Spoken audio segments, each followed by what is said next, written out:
Fue estudiante de la Universidad de Costa Rica. Ahorita estábamos recordando que fue mi interno en 1980. Hoy recordábamos en el hospital una clase que dio el interno que todavía no se olvida en el servicio. Tiene una maestría en salud pública de la Universidad de Harvard, en la Escuela de Salud Pública, doctor en medicina y cirugía, ya les dije, de la Universidad de Costa Rica. Es especialista en psiquiatría de niños y adolescentes, especialista en salud pública, ambas especialidades incorporadas al Colegio de Médicos y Cirujanos. Se forma en psiquiatría en niños y adolescentes en el Hospital de Niños de Boston en 1987, pero de previo había hecho su residencia en psiquiatría general en este mismo hospital. Práctica clínica privada desde 1987, previo a eso trabajó en el Hospital Nacional de Niños, presidente de la Fundación Pan y Amor. En realidad eso es una pequeña semblanza de la trayectoria profesional y académica del doctor Herrera Miguetti. El doctor Herrera nos va hoy a conversar con nosotros sobre el perfil de la adolescencia en Costa Rica, una perspectiva desde la salud pública y el neurodesarrollo. Hoy estaba recordando uno de los estados de la nación, el de cambio de siglo, el del año 2000, donde se hablaba del bono demográfico que tenía Costa Rica y la población adolescente. Y hoy somos muy claros de que es una problemática. También le conversaba que por mi tipo de trabajo, adolescente embarazada es prácticamente el 20% de la población que recibimos en el hospital. Y esto es la historia de muchas historias. Y en esta conferencia, aparte de este pequeño comentario mío, el doctor se va a referir a la situación de la educación, la fertilidad y la violencia. Yo a veces digo que estas son niñas con una desesperanza aprendida, porque así las vemos a nivel hospitalario.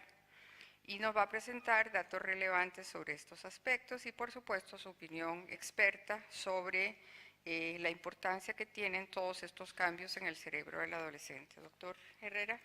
Muchas gracias. Muy buenas noches. Les agradezco mucho a todos los presentes el haber venido hoy en la noche, después de un día de trabajo y con el tránsito en misericordia que hay ahora en el área metropolitana.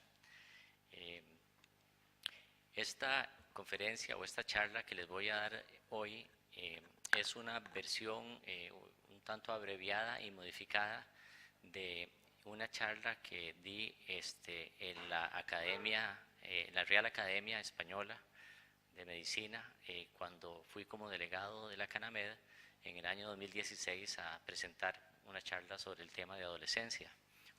También participó la doctora Morice en el campo de infectología.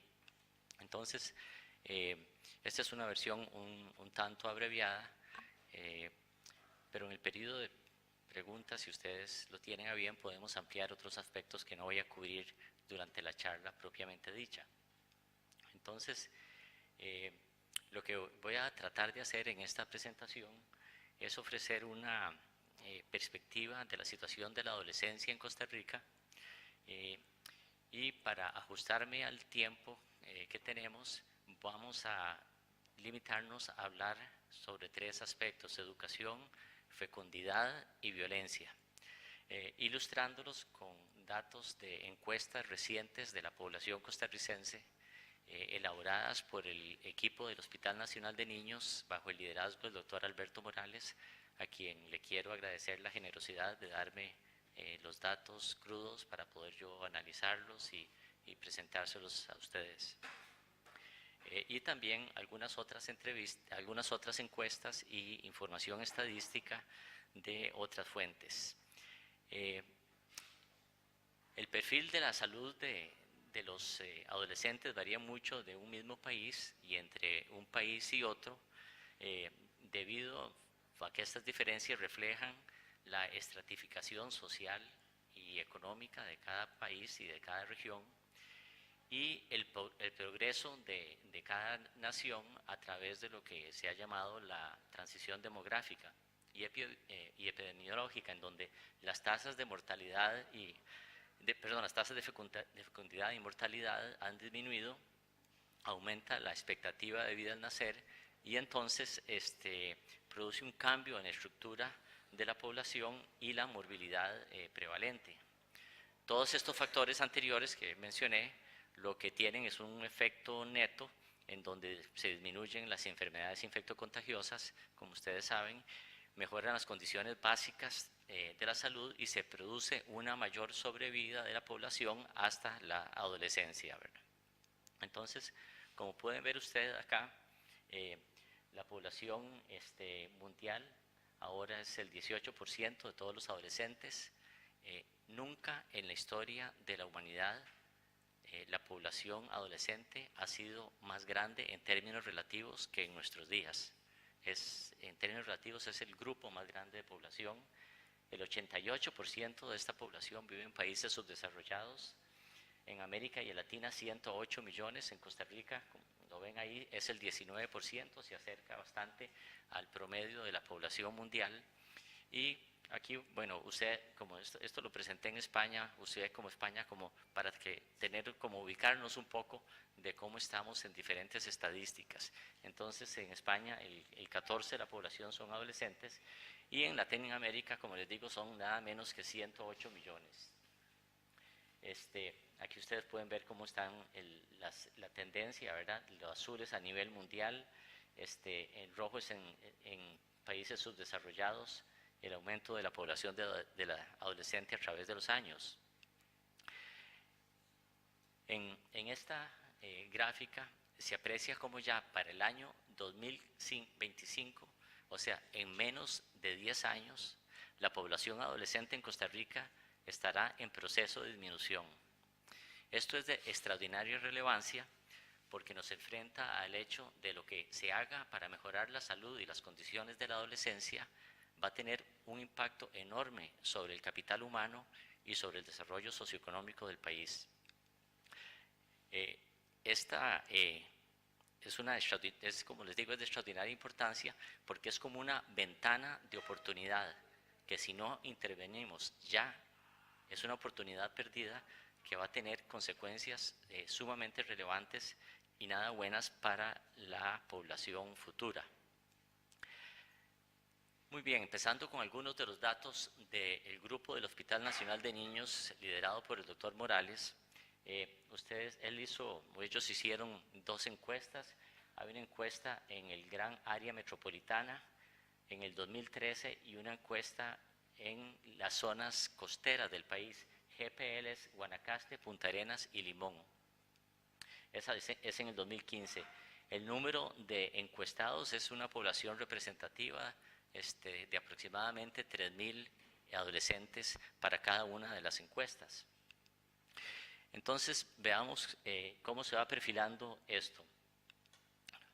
No voy a comentar todos los datos, pero voy a comentar los más importantes. Es bien conocido, ¿verdad?, que la estructura nuclear tradicional ha experimentado grandes cambios en los últimos años y la sociedad costarricense no se ha sustraído a estos cambios. Un aumento en la existencia de uniones libres o cohabitación y en la tasa de divorcio y separaciones de los padres ha contribuido a que muchos adolescentes no vivan en familias tradicionales. Aproximadamente una cuarta parte, como ven ustedes acá, en ambas encuestas, una cuarta parte de los adolescentes costarricenses viven solamente con su madre. Esto es muy importante porque pone un estrés socioeconómico muy importante y emocional sobre los jóvenes que crecen en familias monoparentales, porque esto se asocia a menudo a ingresos bajos o disminuidos, que se asocian a su vez a diferentes efectos negativos como abandono escolar, ingreso prematuro en la fuerza de trabajo, embarazo adolescente, sumamente relevante, y matrimonio temprano. Todo lo anterior cambia la trayectoria de vida de los adolescentes en estas condiciones y disminuye su potencial productivo y aumenta la frecuencia de problemas de salud. Entonces, vamos a ver el primero de estos aspectos. Empecemos con educación. Debido a que la adolescencia es un periodo que goza de salud óptima, los adolescentes naturalmente son muy sanos, los determinantes sociales de la salud, esto es, quiero decir, las condiciones en que los adolescentes crecen, viven y se desarrollan, tienen particular importancia y las intervenciones más importantes a nivel de salud son de promoción y de prevención, no son tanto de tipo curativo. Entonces, los factores sociales fuera de la familia toman preponderancia, como son la influencia de los medios de comunicación, los pares y, muy importante, la educación. Entonces, vean ustedes qué extraordinario es esto. Este es tomado del informe de la revista Lancet sobre adolescencia. Cuando se analizan los datos de cientos de países y se correlacionan los años de educación secundaria con las estadísticas de mortalidad y fertilidad de los adolescentes, los resultados son categóricos. Por cada año adicional de educación secundaria hay 9 embarazos adolescentes menos. A su vez, altos niveles de educación disminuyen la mortalidad con una disminución significativa. Por cada año de educación adicional hay 13 muertes menos adolescentes. Entonces vean ustedes que esto es un efecto poderosísimo que tiene la educación sobre la salud, ¿verdad? Y sobre factores fundamentales de la salud. Veamos, por ejemplo, con un poco más de detalle esto. Como se ilustra aquí en este gráfico, estos son países de ingreso y mediano y bajo, digamos que son comparables con el nivel de ingreso de Costa Rica. Cuando se compara el impacto de asistir a la educación secundaria con solamente asistir a la primaria, ¿verdad?, con respecto a los que solamente asistieron a la educación primaria, después de controlar por sexo, por ingreso socioeconómico, por coeficiente intelectual, por educación de los padres, el beneficio de la salud, para la salud en una serie de medidas es extraordinaria. Por ejemplo, vean ustedes el impacto que tiene la educación con la prevalencia de tabaquismo, que es uno de los problemas más serios, ¿verdad?, que derivan un montón de problemas de salud adicionales. Vean ustedes, por ejemplo, el impacto que tiene la educación sobre el embarazo adolescente. Una disminución dramática, ¿verdad?, se precipita la prevalencia para abajo de embarazo adolescente por cada año de educación. Entonces, Costa Rica tiene una historia paradójica y contradictoria con respecto a la educación de los adolescentes. Vean ustedes, como país, Costa Rica ha colocado en un lugar prioritario la educación, ¿verdad?, en la agenda política nacional. La educación primaria en Costa Rica es gratuita, es obligatoria, como ustedes saben, y está establecido en la Constitución hace muchos años. Costa Rica invierte el 8% del Producto Interno Bruto en educación. Eso es comparable con los países más desarrollados del mundo, eso es comparable con los países escandinavos. Todavía es un poco más alto que el 8% del Producto Interno Bruto, porque está la contribución que hacen los padres en colegios privados, etcétera, lo cual ha estimado el estado de la educación en Costa Rica, que se publica cada año, que probablemente puede llegar al 9.5 del Producto Interno Bruto. Esto es altísimo, esto es altísimo. Todo esto, digamos, es maravilloso, sin embargo, hasta que empieza la adolescencia.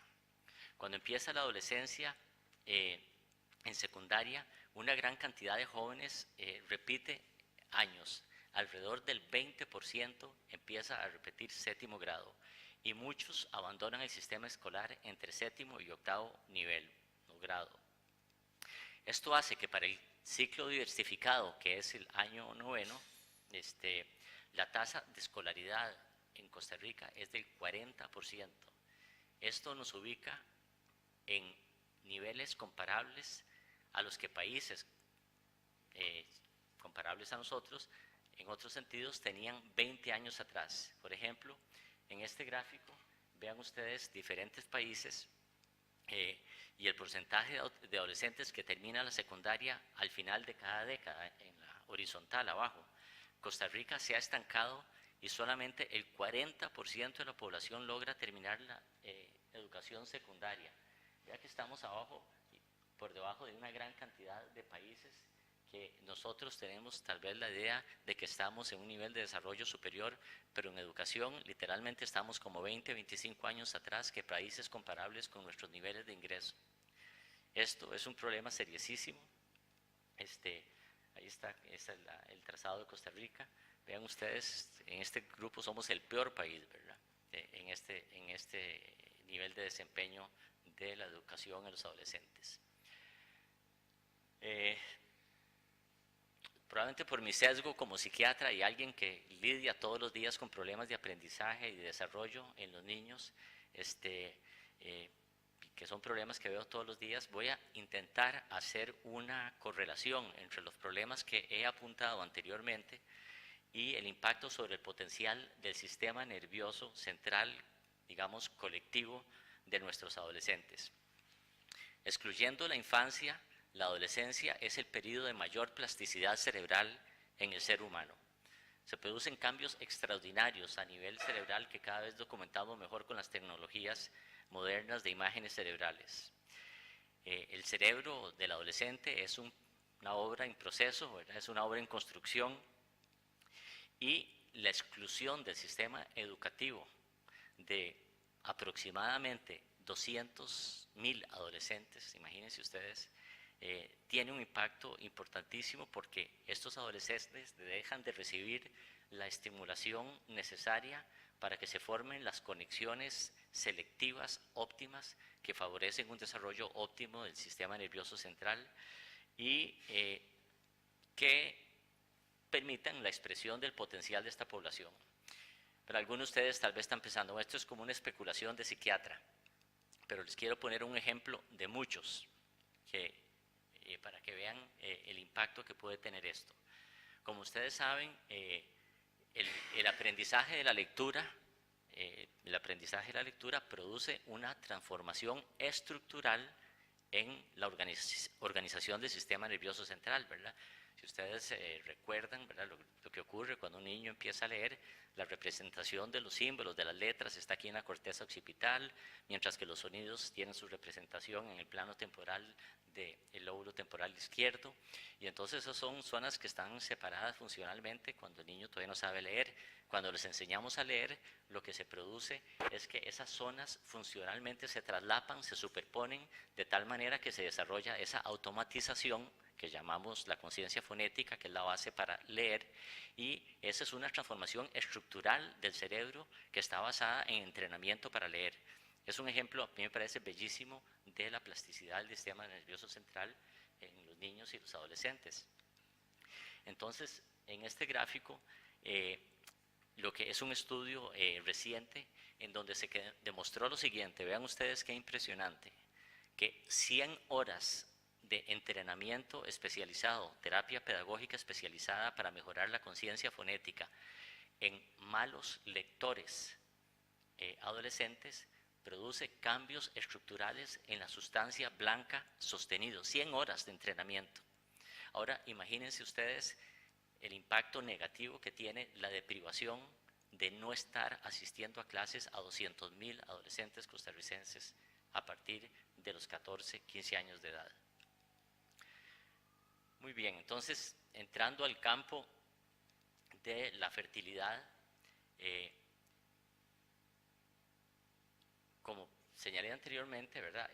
Hay una, o sea, como vieron ustedes, hay una concordancia a nivel mundial y en todo lado entre la relación entre educación y fecundidad. Entonces, debe ser nada extraño, tomando los datos anteriores, que nosotros tengamos un problema seriosísimo de fecundidad en los adolescentes por el problema del abandono escolar o la exclusión del sistema escolar. Si bien la tasa de fecundidad en Costa Rica es la menor de Centroamérica, creo, y recientemente creo que inclusive ha disminuido levemente, esto no es ningún consuelo, ¿verdad? Porque 18 de cada 100 niños que nacen en Costa Rica son de madres comprendidas entre 10 y 19 años, 18 de cada 100 niños. Cada 90 minutos nace en Costa Rica un niño de una madre adolescente. Entonces, como se observa en este gráfico, la tasa de fecundidad en los últimos 60 años en la población adolescente es la que menos ha disminuido en todos los grupos etarios, ¿verdad? Y eso es producto de la interacción entre el problema educativo que tenemos y el problema de fecundidad. Por supuesto que el embarazo adolescente tiene mucho que ver con el conocimiento que tengan sobre fertilidad de los adolescentes. Y aquí también estamos en gran deuda. Vean ustedes qué impresionante. Entre todos los factores, ¿verdad?, que contribuyen al embarazo adolescente es el nivel de información que tienen sobre salud reproductiva, obviamente. Y vean en esta columna de la derecha cómo los datos de la encuesta de 2015 de la zona costeras del país, solamente el 17% de los adolescentes saben cuántos son los días fértiles que tiene una mujer. Solamente el 17% sabe eso. Menos de la mitad de los encuestados consideran la masturbación un evento normal en la vida adolescente, 39%. El resto consideran que es algo malo, pecaminoso, sucio, lo que sea, que la asociación inapropiada que tienen. Solamente una tercera parte de los adolescentes sabe que el coitus interruptus es una forma poco efectiva de controlar el embarazo. Y un 40% no sabe que las píldoras anticonceptivas hay que tomarlas todos los días. Este nivel de ignorancia alrededor de un asunto en el cual está en juego el futuro de los jóvenes es alarmante. Y ahora veamos esto otro, el porcentaje de adolescentes que han tenido relaciones sexuales coitales según ambos estudios, ¿verdad? Es más alto, como uno esperaría, en la zona costera, en Guanacaste, Punta Arenas y Limón, lo cual se correlaciona con el nivel de desarrollo socioeconómico que existe en estas zonas. Es un poco más bajo en el gran área metropolitana, pero nada por lo cual sentirse muy orgulloso.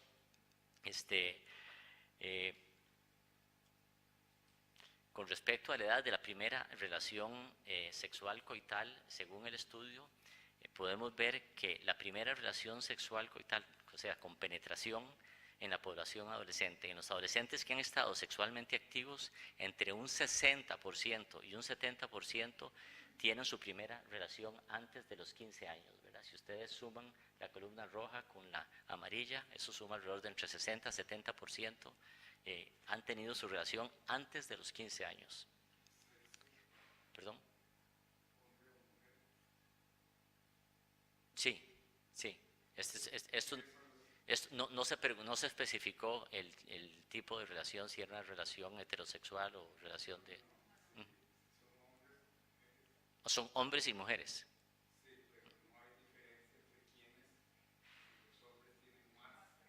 Sí, los hombres son ligeramente más precoces que las mujeres. Sí, perdón, no le había entendido la pregunta. Con respecto al conocimiento sobre métodos anticonceptivos, esto también es como alarmante. Cuando se preguntó sobre el método conceptivo usado cuando están sexualmente activos, una alta proporción de los adolescentes usan el preservativo como método preferido, el 60%. Un alarmante 30% no usa ningún método anticonceptivo. Si se suma la falta de información que señalé anteriormente sobre sexualidad y fertilidad, la edad temprana de inicio de las relaciones sexuales y sus prácticas anticonceptivas poco seguras, tenemos el escenario más propicio para una tasa de embarazo como las que estamos presenciando en Costa Rica. El embarazo de adolescente genera grandes problemas de salud para los jóvenes. La repercusión que eso tiene en el sistema de salud es enorme, ¿verdad? Y para sus hijos, la mortalidad en adolescentes embarazadas en América Latina es 4 veces más alta que para las mujeres, por ejemplo, en su tercera década de la vida, entre los 20 y los 30 años. El riesgo de tener un hijo de pretérmino, con bajo peso al nacer y sufrimiento fetal es mucho mayor para las madres adolescentes. Entonces, bajar la fecundidad en adolescentes es necesario también para que las jóvenes se mantengan en el sistema educativo, posterguen el matrimonio, como había mencionado anteriormente, ingresen a la fuerza de trabajo y adquieran independencia económica, lo cual es fundamental para, entre otras muchas cosas, la equidad entre los sexos. Ahora, volviendo a hacer esta correlación entre los fenómenos epidemiológicos y de salud pública y lo que está ocurriendo a nivel del desarrollo del sistema nervioso central, me parece oportuno aquí señalar el efecto que tiene el embarazo con todos los cambios hormonales que genera y con el estrés excesivo que produce en la mujer adolescente sobre el cerebro adolescente. Varias investigaciones, de las cuales aquí les señalo nada más algunas de ellas, algunas fuentes, han documentado que el estrés perinatal es un factor fundamental en el desarrollo de trastornos neuropsiquiátricos, sobre todo aquellos trastornos neuropsiquiátricos en donde tienen como denominador común déficit en las funciones inhibitorias, como la esquizofrenia, el déficit de atención, el autismo, y el síndrome de Tourette también. Todo esto puede ser causa por toxicidad directa de las hormonas y péptidos asociados al estrés, así como por el desencadenamiento de fenómenos epigenéticos en el cerebro adolescente que es muy susceptible a este tipo de impacto. Ahora veamos el problema de violencia, ¿verdad? Que es un problema que cada vez nos preocupa más, ¿verdad? Lo que está ocurriendo en el país. Hoy creo que hay una noticia de algún fiscal que fue asesinado, ¿verdad? Y cada vez uno siente como que nos estamos pareciendo a algunos países que nos considerábamos que teníamos un perfil de violencia muy diferente. Pero entonces, siguiendo con esto, veamos cuál es la percepción que tienen los adolescentes sobre la violencia interpersonal.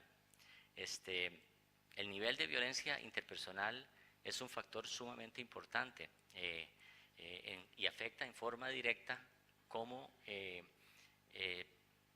digamos, el tipo de problemas de salud agudos que pueden presentar los adolescentes, ya sea por lesiones, ¿verdad? Por lesiones, por maltrato, por enfermedades de transmisión sexual en adolescentes, producto de abuso sexual, y por otro lado está muy bien documentado que niveles intrafamiliares de alta violencia interpersonal es uno de los factores determinantes proximales de la salud del adolescente. Entonces, en la encuesta aquí del Hospital Nacional de Niños, ustedes ven, por ejemplo, cuando se les pregunta que quiénes son los victimarios de los adolescentes, un 49% dice que son desconocidos. Vea qué interesante esto. Dicen los adolescentes que son desconocidos los que abusan sexualmente de los adolescentes. Nosotros en Costa Rica hicimos un estudio, yo lo hice en el 1992, el 70% de los adolescentes que son abusados sexualmente son abusados por familiares o personas que lo conocen familiarmente, son personas cercanas al adolescente. En algunos otros países se han reportado niveles del 90% de abuso. Sin embargo, los adolescentes reportan esto. Ahora les voy a dar una explicación especulativa, pero que puede ser correcta. Por otro lado, vean, un 58% de nuestros adolescentes dicen que las mujeres son violadas porque lo provocan. Yo cuando vi este dato casi me caigo de espalda, ¿verdad? Nosotros tenemos esta imagen de nuestro país como un país de un alto grado de civilidad política, de paz social, y sin embargo existe, ¿verdad?, incorporado unos patrones machistas que son dificilísimos de sacudir, no obstante la evidencia, y es impresionante que esto exista así, ¿verdad? Ahora tal vez esto no nos suena tan extraño cuando estamos viendo lo que está pasando en Estados Unidos, que pareciera que abrieron las compresas de cachí, se salió, ¿verdad?, una cantidad de casos de acoso sexual por parte de figuras de autoridad y celebridades, etcétera. Perdón.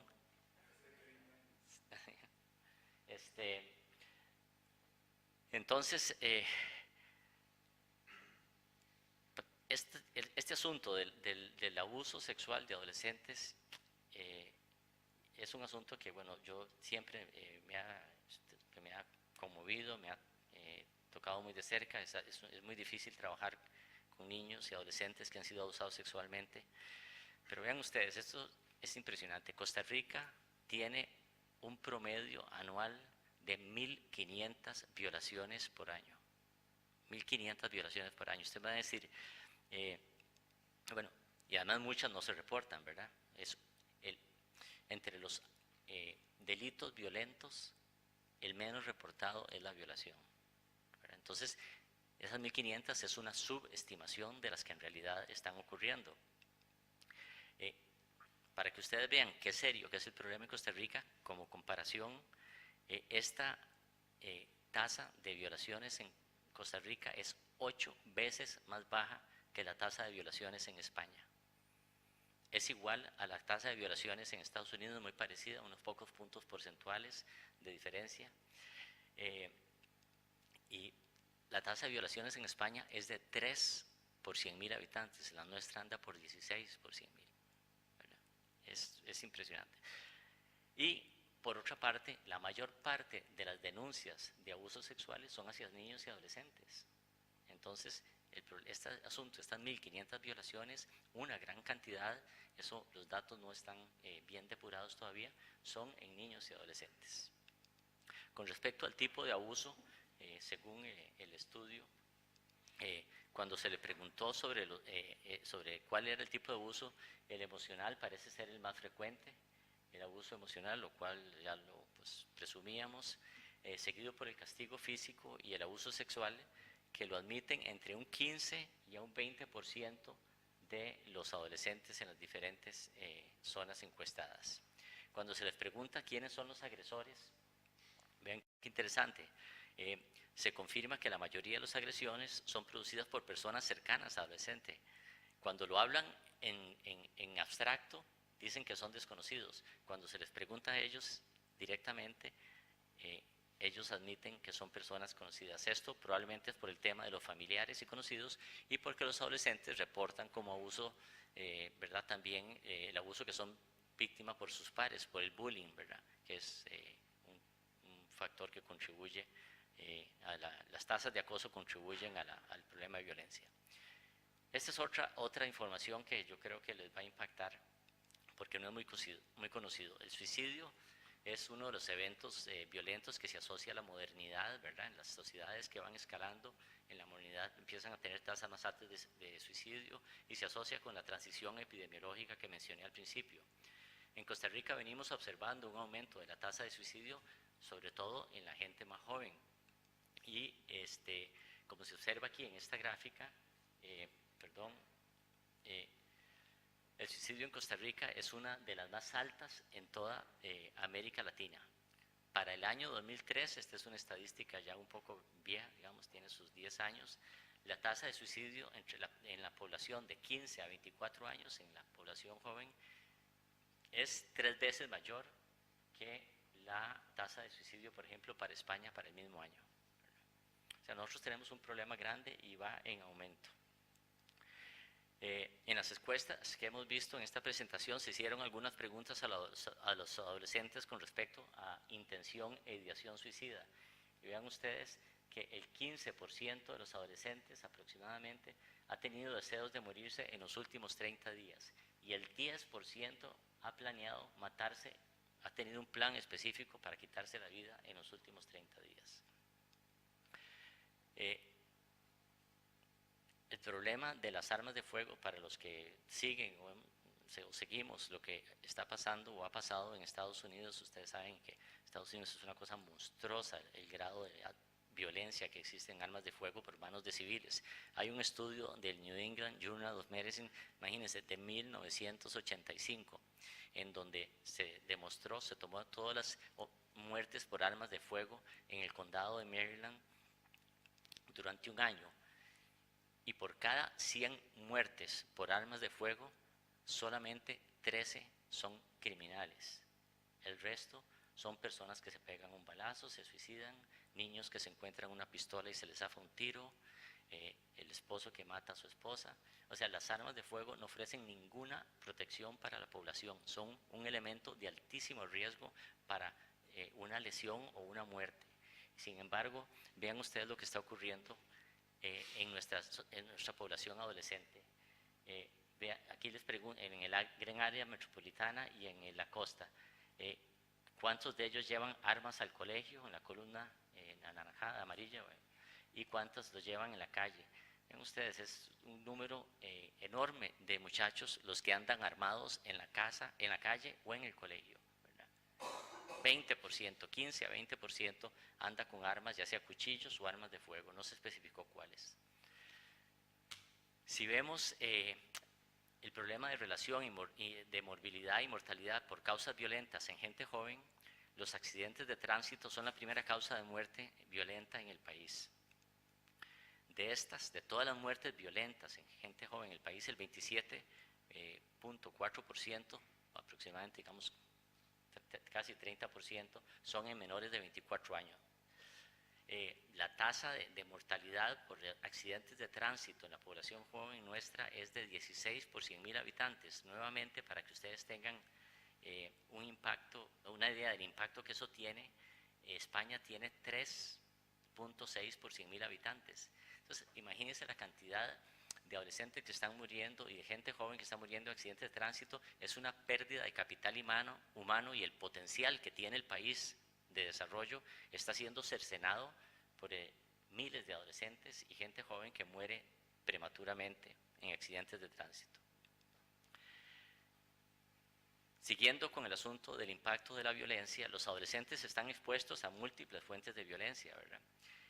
Aquellos en situaciones de desventaja social sufren cotidianamente ¿verdad? La exposición a violencia en sus comunidades y en sus hogares. Un número significativo de los adolescentes están expuestos a violencia doméstica o son víctimas de abuso y hostigamiento en sus escuelas, y una gran cantidad de adolescentes últimamente están expuestos a violencia en videojuegos. Ustedes saben, hay una gran cantidad de videojuegos que son sumamente violentos. Bueno, se ha documentado ampliamente el efecto de la violencia interpersonal en niños y adolescentes como causa de síndromes por estrés postraumático, depresión y ansiedad. O sea, el estar expuesto a violencia interpersonal, inclusive aunque el niño no sea el que está siendo agredido directamente, con solamente ver que su padre le pega o su mamá le pegan a su mamá, eso produce un síndrome de estrés postraumático en muchos niños. Imagínense si eso es así con la violencia interpersonal, que ellos son testigos de carne y hueso. Ahora vean ustedes qué interesante lo que pasa con la violencia a que están expuestos en los videojuegos. Entonces, en este estudio, que es un estudio muy interesante, reciente, lo que se hizo fue, vamos a ver, el resumen es así. Hay una zona que es la corteza orbitofrontal izquierda, en donde cuando yo soy testigo de un hecho violento, esa parte de la corteza cerebral es la que le da una valencia negativa. ¿Qué quiere decir? Cuando yo veo un hecho violento así, entonces se me dispara la frecuencia cardíaca, se me dilatan las pupilas y me aumenta la conductancia de la piel dramáticamente.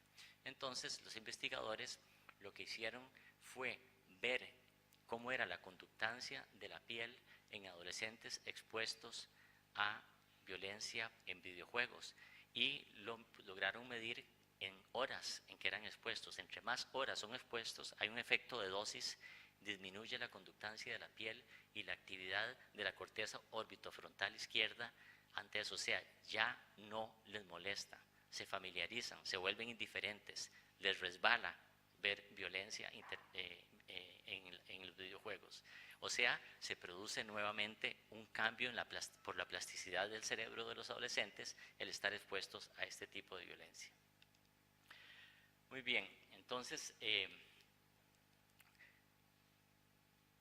hay otros temas que se pueden abordar aquí. Uno de los que digamos, los voy a mencionar nadamente, pero en donde he hecho esta correlación entre lo que está ocurriendo en la población costarricense y lo que puede ocurrir en el cerebro de esos niños. Una es la exposición a pornografía.